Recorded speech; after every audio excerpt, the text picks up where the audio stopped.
আমাদের কাছে প্রায় একটা কথা বলা হয়ে থাকে, দেশে আইনের শাসন কতটুকু আছে।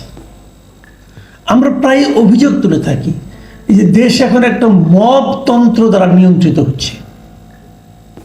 আমরা বলি ট্যাগিং রাজনীতি হচ্ছে।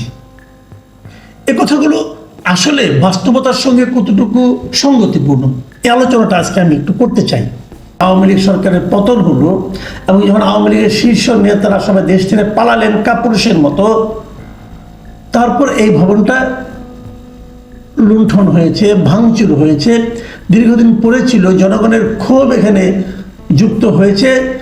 নিচতলায় অনেকে এটাকে এখানে গণশৌচাগার হিসেবে ব্যবহার করেছে। সবই ছিল, সবই ক্ষোভের বহিঃপ্রকাশ।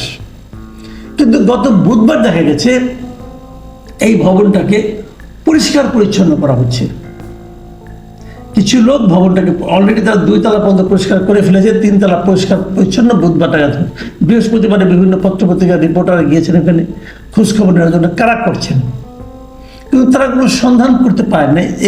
এই আন্তর্জাতিক ফ্যাসিজম ও গণহত্যা গবেষণা ইনস্টিটিউট এই নামে একটা ব্যানার তারা ভবনের সামনে টাঙিয়ে দিয়েছেন। তারা এই কাজটা করছেন বলে বোঝা গেল।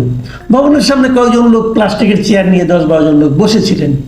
তারপরে তারা হলো মাতবর, তাদেরকে কেউ বাধা দিতে না আসে, এই জন্য 10-12 জন তাদেরকে ঠেকাবে এবং বলবে। আর ভেতরে 15-20 জন লোক পরিষ্কার পরিচ্ছন্নতার কাজ করছেন। পরিষ্কার পরিচ্ছন্নতার কাজ করে ঠিক আছে, এটা নিয়ে আমার কোনো আপত্তি নেই। পরিষ্কার পরিচ্ছন্ন যদি মলমূত্র থাকে, যদি আশেপাশের লোকের সমস্যা হয়, সেটা করতে পারে, কিন্তু সেটা করার দায়িত্বটা কার? এটা দায়িত্বটা কার? দায়িত্ব হলো ভবনের যিনি মালিক, উনি করবেন।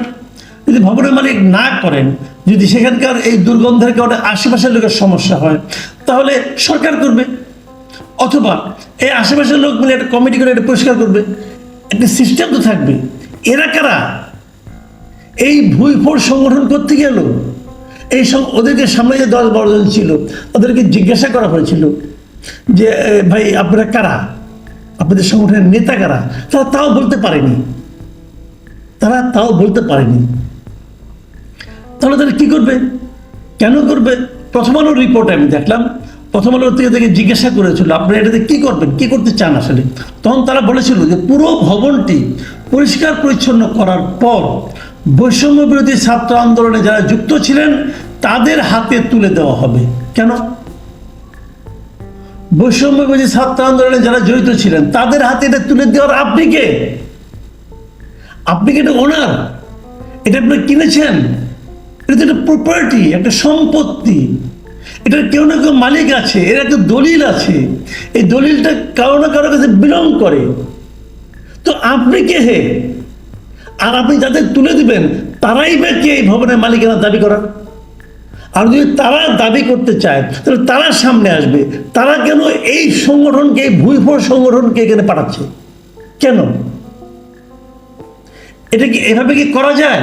আবার তারপর তারা বলতেছে পুরো ভবনের কোন তলায় কি হবে তা ছাত্র জনতা ঠিক করে নেবে। এই যে ছাত্র জনতা ঠিক করে নেবে, কারা ছাত্র জনতা? সবাই জনতা এই দেশের। আর যারা স্কুল কলেজ ইউনিভার্সিটি পড়ে তারা সবাই ছাত্র। তো এই ছাত্র জনতা জিনিসটা কি?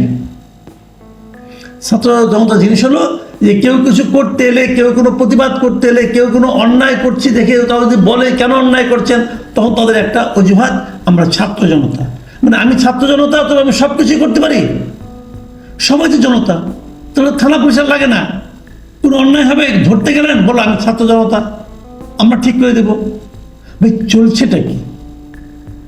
এই যে চলা, এই যে গায়ের জোরে কাজ করা, গায়ের জোরে এটা দখল করা, ওটা দখল করা, একে মারা, তাকে ধরা, তাকে ধমক দেওয়া, তাকে হুমকি দেওয়া, তাকে তার কাছ থেকে চাঁদা আদায়ের জন্য তাকে চাপ দেওয়া, এগুলো কি বলা হয়? মব সংস্কৃতি। এটাই মব কালচার। আমাদের এই মব কালচারের মধ্যে দেশটা ঢুকে গেছে। এখন কেউ প্রতিবাদ করছে না। দেশে যে একটা সরকার আছে টের পাওয়া যাচ্ছে না। আপনারাই বলেন জিনিসটা। আমি ধরে নিলাম আমরা আওয়ামী লীগের প্রপার্টি, ধরে নিলাম আওয়ামী লীগ একটা খারাপ দল। তো আওয়ামী লীগ কি নিষিদ্ধ দল? আওয়ামী লীগকে কিন্তু আওয়ামী লীগের রাজনৈতিক কর্মকাণ্ড স্থগিত করা হয়েছে, নিষিদ্ধ করা হয়েছে।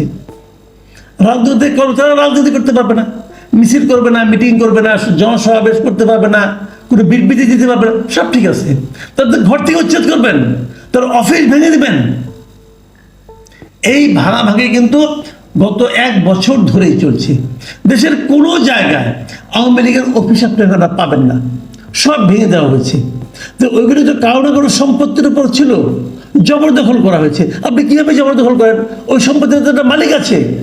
যদি আওয়ামী লীগ যদি যখন ক্ষমতায় ছিল, তারা যদি অন্য কারো সম্পত্তি গায়ের জোরে দখল করে সেখানে অফিস বানিয়ে থাকে, তাহলে সেই লোক যার সম্পত্তি দখল করেছে সেই জায়গাটা দখল করবে।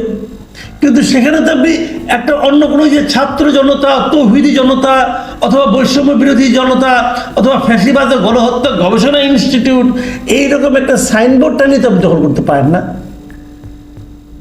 এবং সেটাকে করতে দেওয়া হয়েছে। কে দিয়েছে? এই সরকার দিয়েছে। এই সরকার বড় বড় সংস্কারের কথা বলে না, যে এই সংস্কার হবে, পুলিশের সংস্কার হবে, বিচার বিভাগের সংস্কার হবে, সব কিছু সংস্কার হবে। আচ্ছা, আমার খালি একটা কথা, সংস্কার হওয়ার পর আমরা কি পাবো? সংস্কার তো আপনারা করতে চান, ডক্টর ইউনূস সরকার তো সংস্কার করতে চান, খুব ভালো কথা। সংস্কারের পরে আমরা কি পাবো সেটা আপনি দেখাই দেন না আচরণ দিয়ে। আপনার যেহেতু সংস্কারটা আপনি করতে চান, তার মানে আপনার হৃদয়ে সেই সংস্কারের আকাঙ্ক্ষাটা কাজ করে, সেটা দেখেন না ভাই। একটু আপনার আচরণের মাধ্যমে দেখান, তাহলে তো আমরা বুঝতে পারি যে সংস্কারের পর আমরা কি পাবো।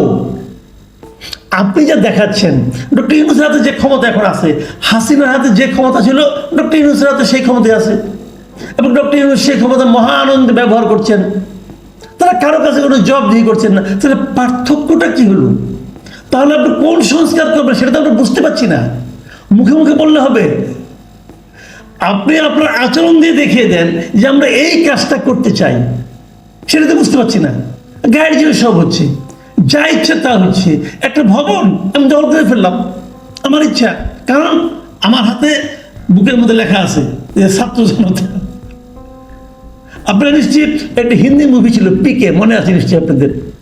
ওই পিকেতে যখন নাকি পিকে মানে আমির খান যেটা অভিনয় করে, তাকে যখন মারতে যায় কেউ, সে করে কি, যত দেবী দেবদেবী আছে সবার ছবি গালের মধ্যে লাগিয়ে রাখে। তো যে কেউ চর মারতে আসে, এখানে দেখে একে দেবীর ছবি অথবা দেবতার ছবি, আর চর মারতে পারে না, কারণ তাহলে দেবতার গায়ে লাগবে। এখন এরা মনে করে এরা ওই কাজটা করছে। কিছু বলতে আসলেই এই দেখেন আন্তর্জাতিক ফ্যাসিবাদ ও গণহত্যা গবেষণা ইনস্টিটিউট খুলছি, আর আপনি কিছু বলতে পারবেন না। যখন আপনি বলতে যাবেন তখন বলবেন আমরা তো ফ্যাসিবাদের বিরুদ্ধে গবেষণা করবো, তো তুমি বলতে আসছো, তার মানে তুই ফ্যাসিবাদের দোষর। ভালো একটা আরাম পেয়ে বসছে। হচ্ছেটা কি? তারও যে বড় কথা, যে জায়গায় এই ঘটনা ঘটছে সেখান থেকে মাত্র 200 গজ দূরে স্বরাষ্ট্র মন্ত্রণালয়। এই স্বরাষ্ট্র মন্ত্রণালয়ে একজন উপদেষ্টাও আছেন, উনি আবার সাবেক লেফটেন্যান্ট জেনারেল। উনি কি করছেন এখানে বসে বসে? উনি দেখছেন না এই কাজটা? যদি আওয়ামী লীগকে আপনারা বাতিল করতে চান, আওয়ামী লীগের সমস্ত সম্পত্তি বাজেয়াপ্ত করতে চান, করেন, একটা অর্ডার দিয়ে করেন, একটা আইনের মাধ্যমে করেন, যা কিছুই করেন আইনের মাধ্যমে তো করবেন। সরকার সেগুলিকে একবার করতে পারে, করুক সরকার।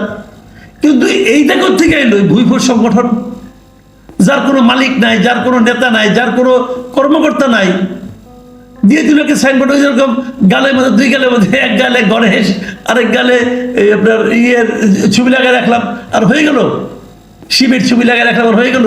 কেউ চট থাপড় মারতে পারবে না, কেউ ধমক দিতে পারবে না, কেউ কোনো প্রশ্ন করতে পারবে না, পুলিশ সেখানে যেতে পারবে না, কারণ ওখানে বড় করে লেখা আছে ফ্যাসিজম বিরোধী তারা গবেষণা করবে। এই দেশটা আসলে কারা চালাচ্ছে, এই প্রশ্নটা কিন্তু আমাদের করতে। মানুষ কি বলছে? মানুষ কিন্তু নানা রকম কথাবার্তা বলছে যে এটা কি করা যায়।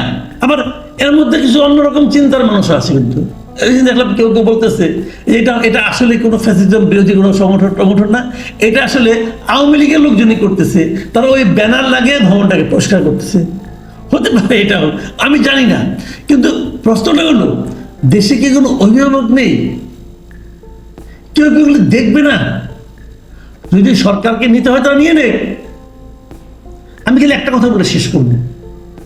দেখুন, আজকে আওয়ামী লীগ সরকারের পতন ঘটেছে। আওয়ামী লীগের সমস্ত প্রপার্টি আপনার গায়ের জোরে এরকম ভাবে মবের মাধ্যমে দখল করে নিচ্ছেন। কারা নিচ্ছেন আমি জানি না, কিন্তু হচ্ছে, দখল হয়ে যাচ্ছে। ঢাকাটা যেহেতু হচ্ছে, বাকিগুলো হতে পারে, সমস্যা কি? এবং বহুত খবর আমরা পেয়েছি। এই মব কিন্তু নতুন একটা শিক্ষা দিয়ে গেল, মব কিন্তু একটা পথ দেখিয়ে গেল। ভাবুন তো একবার, যদি কখনো আওয়ামী লীগ ফেরত আসে, এই গ্রামীণ ব্যাংক সারা দেশের গ্রামীণ ব্যাংকের ব্রাঞ্চগুলো কি অবস্থা হবে? সেগুলো যদি ধরো আওয়ামী লীগ দখল করে আওয়ামী লীগের অফিস বানায় ফেলায়, কি হবে? সবসময় বলি, আপনি যে কাজটাই করবেন মাথায় রাখবেন সামনেও দিন আছে, ওই দিনে আমার কি হতে পারে। এই জিনিসটা যে না ভাবে তার পরিণতি কিন্তু কি হয় সেটা আমরা গত 5ই আগস্ট দেখেছি।